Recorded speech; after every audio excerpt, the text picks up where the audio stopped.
என் அன்பு குழந்தையே, ஆரம்ப காலங்களில் உன்னுடைய மனதில் ஆயிரம் கோட்டைகளை கட்டி வைத்திருந்தாய். எல்லாம் சுகமாகத்தான் போய்க் கொண்டிருந்தது. நீ நினைத்தபடிதான் எல்லா நிகழ்வுகளும் நடந்து கொண்டிருந்தது. இது நாள் வரையில் நீ காணாத சந்தோஷத்தை அனுபவித்துக் கொண்டும் இருந்தாய். திடீரென்றுதான் சில பல நிகழ்வுகள். ஆரம்பத்தில் அதை சாதாரணமாகத்தான் நினைத்துக் கொண்டும் இருந்தாய். ஆனால் இத்தனை பெரிய விளைவுகளை அந்த நிகழ்வுகள் உண்டாக்கும் என்பது உனக்கு தெரியாமலே போய்விட்டது. இப்பொழுதெல்லாம் நீ அடிக்கடி சிந்திப்பது, இது ஒன்று மட்டும் என்னுடைய வாழ்வில் நிகழாமல் நடந்திருந்தால் எவ்வளவு நன்றாக இருந்திருக்கும் என்றும், இது மட்டும் நடந்திருந்தால் எத்தனை சந்தோஷத்தை நான் பெற்றிருப்பேன் என்றும் தான் யோசித்துக் கொண்டே இருக்கின்றாய். இது இப்படி நடக்காமல் இவ்வாறு நடந்திருந்தால் இன்னும் எத்தனை மேன்மையாக இருந்திருப்பேன் என்று யோசித்துக் கொண்டே இருக்கின்றாய்.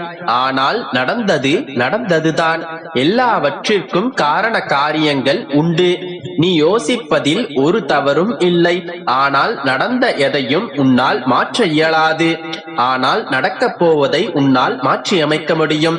எதிர்காலத்தில் நடக்கப் போவதை மாற்றி அமைக்க உன்னுடைய இந்த நிகழ்காலம் பேருதவி செய்யும்.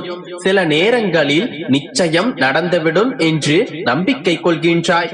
ஆனால் சில நேரங்களில் நடந்துவிடுமா என்று சந்தேகத்துடனே ஏங்குகின்றாய். ஒருவேளை இப்படியாகிவிடுமோ, ஒருவேளை நடக்காமல் போய்விடுமோ என்றெல்லாம் மனக்குழப்பத்தில் தான் இருக்கின்றாய்.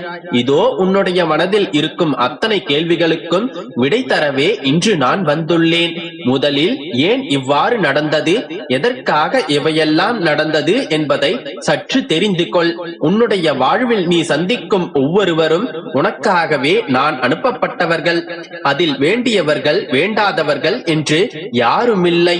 ஏனென்றால் அவர்கள் உன்னுடைய வாழ்வில் வர காரணம் நீ செய்த பூர்வ ஜென்ம கர்ம வினைகளே ஆகும். எனவே உன்னுடைய வாழ்வில் வந்த எவரையும் சபித்துக் கொண்டிருக்காதே. எல்லோரும் அவரவருக்கான வேலையை செய்யவே உன்னுடைய வாழ்வில் வந்தார்கள். அவர்கள் செய்த வினைக்கேற்ப பலன்களையும் அவர்கள் பெறுவார்கள். அதை பற்றி நீ சிந்திக்காதே. நான் எப்பொழுதும் உன்னுடைய கேள்விகளுக்கான பதிலை உன்னிடத்தில் சேர்த்துக் கொண்டுதான் இருக்கின்றேன். நீதான் மீண்டும் மீண்டும் அதே குழப்பத்தில் இருக்கின்றாய். இதோ இப்பொழுது மீண்டும் உன்னுடைய கேள்விக்கான பதிலை தெளிவாக கூறுகிறேன்.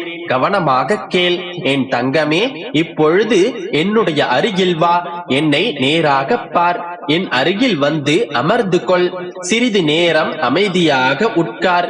உன்னுடைய மனம் இலகுவாகும். இதுவரை நீ உன்னை வருத்திக் கொண்டது போதும். அதை பார்த்து கொண்டிருக்க என்னால் முடியவில்லை. ஆனாலும் பிறந்த குழந்தை உடனே நடக்காது என்பது உனக்கும் தெரியும். அதே போலத்தான் நீ என்னிடம் கேட்கும் சில வேண்டுதல்கள் இருக்கின்றது. நடக்க வேண்டிய விஷயங்கள் எப்போது நடக்க வேண்டுமோ அப்போது நிச்சயமாக நடந்தே தீரும். அதுவரையில் அதற்கான பக்குவத்தையும் மன தைரியத்தையும் நான் உனக்கு அளிப்பேன். எப்பொழுது உனக்கு மேலே உள்ளவர்களை பார்க்காதே. உனக்கும் கீழே கோடி பேர் உள்ளனர். அவர்களை விட நீ எவ்வளவோ மேல் என்பதை புரிந்து கொண்டு மனதை சாந்தப்படுத்திக் கொள். இப்பொழுதும் கூறுகின்றேன், உனக்கு எது நல்லதோ அதை கண்டிப்பாக நான் உனக்கு வேண்டிய நேரத்தில் நடத்தி தருவேன். என் முன்னால் நீ மண்டியிட்டு அழும்போது என்னுடைய மனது எவ்வளவு துடிக்கின்றது என்று தெரியுமா? உன்னுடைய கர்ம வினைகளை நான் வாங்கிக் கொண்டு உனக்கு சிறிதளவுதான் தருகின்றேன். இனி என்னுடைய குழந்தை நீ கண்ணீர் சிந்தக்கூடாது. உன்னுடைய கர்ம வினைகளை தகர்த்து உன்னுடைய வாழ்வில் நீ நிச்சயம் நல்ல நிலைக்கு வருவாய். இது என்னுடைய சத்திய வாக்கு. அதுவரை நம்பிக்கையோடும் பொறுமையோடும் காத்திரு.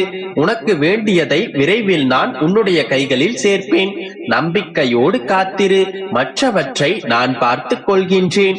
என்னை நம்பினால் நல்லது மட்டும் தானே நடக்கும். நிச்சயமாக நல்லதே நடக்கும். நம்பிக்கையோடு இரு. என் அன்பு குழந்தையே, இன்று ஒரு சிறப்பான செய்தியுடன் உனக்காகவே வந்துள்ளேன். எனக்காக கொஞ்ச நேரம் ஒதுக்கி முழுமையாக கேட்பாயா? அதிகாலையில் எழுந்தவுடன் உன் மனதில் இருப்பதை என்னிடம் சொல்லிவிடு. நான் பார்த்துக் கொள்கின்றேன். நீ நிம்மதியாக அன்றைய நாளை தொடங்கு. நிச்சயமாக மகிழ்ச்சியானதாக அமையும். நான் இன்று வந்தது உன்னிடம் ஒரு நல்ல செய்தியை சேர்ப்பதற்காக. அந்த செய்தி உன் வாழ்வை வளமாக்கும், உன் மனதை உறுதியாக்கவும், சில விஷயங்களை பகிர்ந்து கொள்வதற்காகவும் தான். இப்போது நான் கூறும் விஷயங்களை உன் வாழ்வோடு ஒப்பிட்டுப் பார். இது உனக்காக எழுதியது என்பதை உறுதியாக புரிந்து கொள்வாய். நீ எப்போதும் உன்னை அடுத்தவர்களுடன் ஒப்பிட்டு பார்க்காதே. ஒன்று, தாழ்வு மனப்பான்மை ஏற்படும், இல்லை என்றால் தலைகணம் ஏற்படும். இரண்டுமே வாழ்க்கைக்கு தேவையில்லாத ஒன்று. நீ நீயாக இரு. யாரோடும் உன்னை ஒப்பிட்டுக் கொள்ளாதே. உன்னை புறக்கணித்துச் சென்றவர்களுக்காக வருத்தப்பட்டு கொண்டிருக்கின்றாய். வருத்தப்படாதே. அனைவரும் உன்னை தேடி வரும் காலம் வரும். முடிந்து போன விஷயங்களை நினைத்து வருந்திக் கொண்டிருக்காதே. வரப்போவதை நினைத்து கவலைப்படவும் வேண்டாம். இதுவரை நடந்ததெல்லாம் நன்மைக்கே.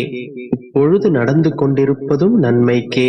இனிமேல் நடக்கப் போவதும் சாட்சாத் நன்மைக்கே என்று உறுதியாக நம்பு.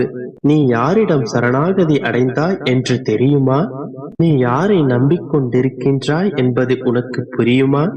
எந்த ஆலயத்திற்கு உன் பாதங்கள் வந்து சென்றன என்பதை தெரிந்து கொண்டாயா? நீ நம்புவது உன் அப்பா என்னை. நீ வந்து சென்றது எனது ஆலயத்திற்கு. உன்னை எப்படி நான் கைவிடுவேன்? என்னை நம்பி வந்த பக்தர்களின் பாவங்களும் துரதிர்ஷ்டமானவர்களின் பாவங்களும் முற்றிலும் எரிந்துவிட வேண்டும் என்ற நோக்கத்துடன் என்றென்றும் எரியும் புனிதமான விளக்கை ஏற்றி வைப்பேன். உன் பிரச்சனைகள் சிக்கல்களை எண்ணி சிறைப்பட்டு கொண்டிருக்கின்றாயே. நண்பர்கள், உறவினர்கள் என்று எல்லோரையும் நம்பி இன்று ஏமாந்து உட்கார்ந்து கொண்டிருக்கின்றாய். உன்னை இந்த பிரச்சனைகளிலிருந்து விடுவிப்பதற்காகவே என் ஆலயத்தில் நான் தயாராக காத்திருக்கின்றேன். நீ விரும்பும் அனைத்தையும் நிறைவேற்றுவதற்காக நான் தயாராக இருக்கின்றேன். உரிமை உள்ள தந்தையைப் போல நான் என் பிள்ளைகளை பாதுகாத்து அளவற்ற அன்பை பொழிவதற்கு ஆவலுடன் காத்துக் கொண்டிருக்கின்றேன். நான் மிகுந்த அன்புடன் உனக்காக ஏங்கிக் கொண்டிருக்கின்றேன். நீ ஏழையாக இருந்தாலும் சரி, பிரச்சனைகள் உன்னை சூழ்ந்து கொண்டிருந்தாலும் சரி, என் ஆலய வாசலில் நீ ஏறும் தருணத்தில் செழிப்பாகவும் மகிழ்ச்சியாகவும் மாறுகிறாய். என்னை தேடி வா கண்மணி. உன் பிரச்சனைகள், சிக்கல்கள் என்று எல்லாவற்றையும் என்னிடம் ஒப்படைத்துவிடு. உன் எண்ணங்களை எல்லாம் பூர்த்தி செய்து உன் சூழ்நிலைகளை எல்லாம் மாற்றிவிட்டு உன் மனம் போல் நிகழ்வுகள் அனைத்தையும் நடத்தி காட்டுகின்றேன். நம்பிக்கையோடு